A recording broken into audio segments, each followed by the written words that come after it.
As you can see, this system is a furnace here in Corvallis, Oregon. Here at Viper Mechanical, we work on residential and light commercial equipment as well as large commercial. But with this particular model, you can see what's happening. It's a Train XR95, and what's going on is as the blower motor turns on and it ramps up after its delay initially from once the condensing fan motor turns on, which then allows for our sensor to be able to sense the flame. Flame goes through the burners. Well, once that blower kicks on, there's a slight crack you can notice because the flames start dancing once the blower kicks on.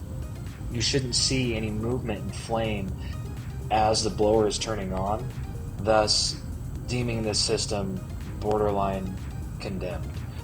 It's not one of the greatest experiences, but it is definitely something to be highly aware of, that when you do have a cracked heat exchanger, it needs to be not taken lightly, but taken severely, and we need to kill the power to the system and let the homeowner know immediately. We need to shut the gas off at the gas valve and inform them of the situation. Looking forward to working with you. Take care. Bye-bye.